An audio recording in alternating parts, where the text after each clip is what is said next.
Komende donderdag is het weer Koningsdag. Het Oranje Comité is erin geslaagd om samen met andere partijen een groots feest van jong en oud op te zetten. We beginnen natuurlijk met de traditionele kindermarkt. Hè. Officieel gaat die om 9 uur open, mogen kinderen om 7 uur het plein op. Maar we zien dat ze vaak al eerder zitten. En kinderen kunnen daar alles verkopen zolang het maar 75% kinderspeelgoed is. Daar zijn we heel streng in, want het is een kindermarkt en geen vrijmarkt. Dan hebben we 's morgens ook de ontvangst van gedecoreerden. Dus zowel de nieuw als oud gedecoreerden zijn er uitgenodigd. Dat is een besloten bijeenkomst in de Schouwburg. We hebben 's middags een heel programma voor kinderen, met name op het Henseniusplein. Het staat de Ranjakoe staat er. We hebben blokken liggen, van die grote Lego blokken waar ze mee kunnen spelen. We hebben de sminkwagen, we hebben een springkussen.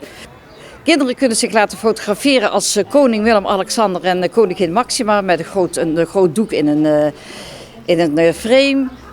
Van alles te doen. Dan hebben we het podium op het Schouwburgplein. Daar zijn zang- en dansdemonstraties. En onder andere zal daar de Chanelkes optreden. Gert Jansen zal optreden en een kinderkoor.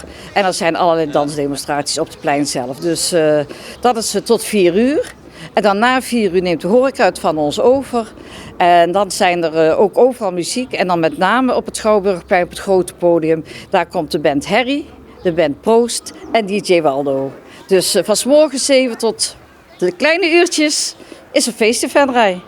Ja, we hebben leuke activiteiten in het centrum nog. We hebben een telagewedstrijd voor de winkeliers. We hebben een letterwedstrijd voor de kinderen. We hebben een puzzel, die staat in de Pelemaas. Daar hebben we een mooie prijs aan verbonden. En we hebben het vrijste ondernemerke tijdens de kindermarkt. En alle prijzen worden uitgereikt op de Koningsdag zelf in de middag. De kinderen hebben kleurplaten gekregen via de scholen en deze moeten maandag binnen zijn en dan worden die gejureerd.